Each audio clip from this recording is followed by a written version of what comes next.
Hello मेरे प्यारे दोस्तों, कैसे हैं आप सभी लोग। उम्मीद है आप सभी लोग बहुत ही अच्छे होंगे, स्वस्थ होंगे, कुशल होंगे।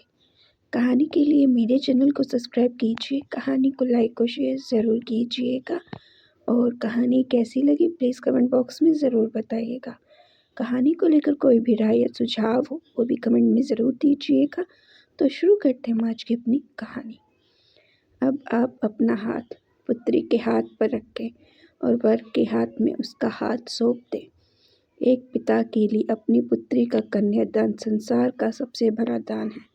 पंडित जी ने संतोष से विधि समझाते हुए कहा। विधि सुनते ही संतोष की आंखों में पानी गिरता चला गया।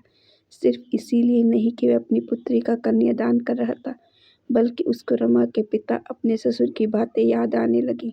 कन्या का दान कर रहा था बेटा, बेचा नहीं था। संतोष ने अपने दामाद से वही कहा।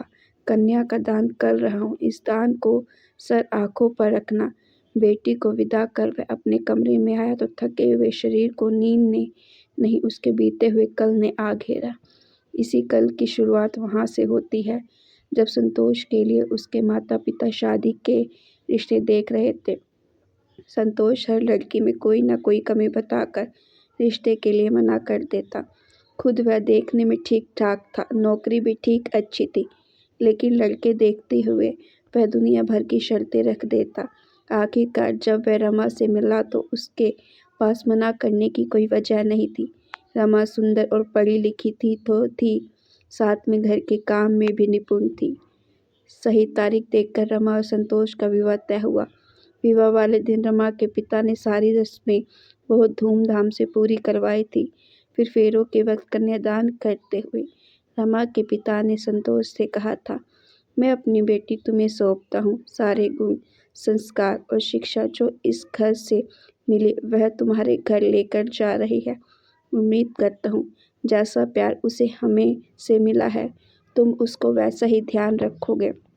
संतोष ने उनकी बातों पर कोई सकारात्मक जवाब नहीं दिया और चुपचाप रस्में करता रहा।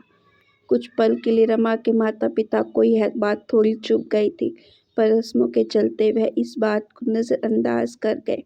ढेरों आशीर्वाद देकर उन्होंने अपनी बेटी को विदा किया। शादी के शुरू के दिन रस्मों में निकल गए।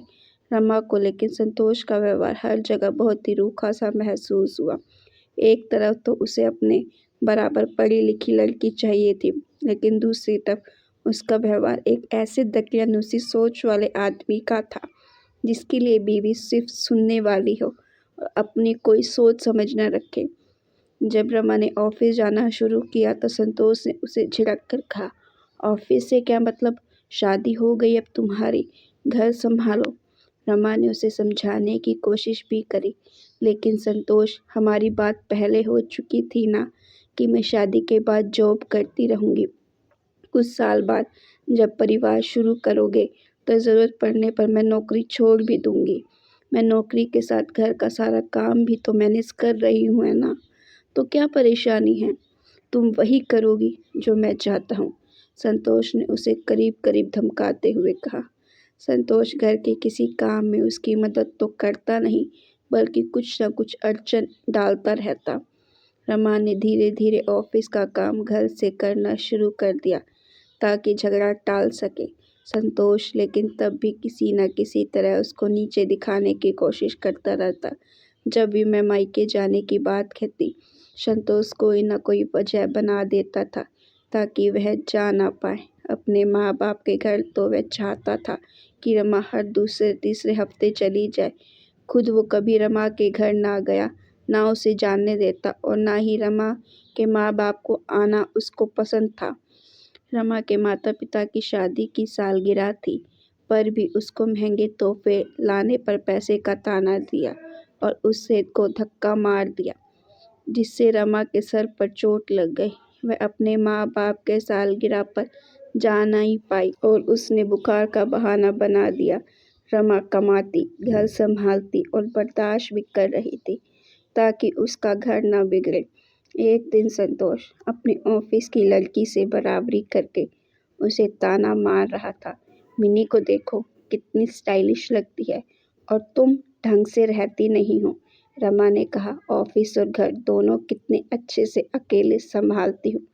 खुद तो तुम कभी घर से मतलब रखते नहीं, फिर भी उस मिन्नी से बराबरी कर रहे हो। उसी के साथ क्यों नहीं रह लेते फिर? उसी को लाने की सोच रहा हूँ।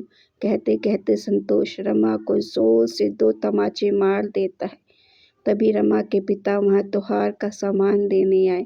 उन्होंने देखा तो संतोष से कहा, बहुत हुआ, रमा ने और हमने बहुत कुछ सहा कि घर बना रहे, लेकिन तुम उसे हमारी कमजोरी समझ बैठे। अब रमा यहाँ नहीं रहेगी। संतोष ने भी घमंड से कहा, मैं भी इसके साथ नहीं रहूँगा, मिन्नी से शादी करूँगा, तब देखना। कुछ दिनों बाद ही रमा की सारी अच्छाइयाँ संतोष को याद आने लग जाती हैं। मिन्नी से शादी करके उसको धीरे धीरे अपनी गलती का एहसास होने लगता है। मिन्नी ने नौकरी तो छोड़ दी थी, साथ में घर का कोई ध्यान भी नहीं रखती थी। घर की सफाई, खाना और छोटे बड़े का सब काम नौकरों के ऊपर छोड़कर मायके में या इधर उधर घूमती रहती थी। एक दिन ज़्यादा पैसे वाला आदमी मिलने पर मिन्नी उसको छोड़कर चली गई। तब संतोष रमा के पास माफ़ी मांगने और वापस लाने के लिए चली गई। जब वह वहां पहुंचा तो पता चला कि रमा उनकी बेटी को जन्म देते वक्त इस दुनिया से चल बसी थी। संतोष पश्चाताप के आंसू पीकर अपनी बेटी को घर लाने की बात कहता है तो रमा के पिता उससे कहते हैं, तुमने सही गलत समझने में बहुत देर कर दी बेटा। तुम यह भूल गए थे कि एक बाप अपनी बेटी का जब कन्यादान करता है तो वह उसको सिर्फ दूसरों के हाथ में सौंपता है, बेचता नहीं। तुमने उसे पत्नी नहीं, जागीर समझा। तुम्हारे माँ बाप को भी समझना चाहिए था कि जैसे हमने बेटी थी वैसे उनका बेटा भी तो हमारे परिवार का हिस्सा हुआ ना। यह इतनी सी बात अगर वह तुम्हें समझाते या तुम खुद ही समझ जाते तो मेरी बेटी आज जिंदा होती और तुम्हारा हंसता खेलता परिवार होता। अब अपनी बेटी का जब कन्यादान करना तो अपने दामाद को यही बात समझाना। संतोष आंखें खोलो जब कल से आज में आता है तो उसके चेहरे पर चमक थी कि आज उसने अपने ससुर की हर बात दोहराई और एक पिता के कन्यादान का मान रखा।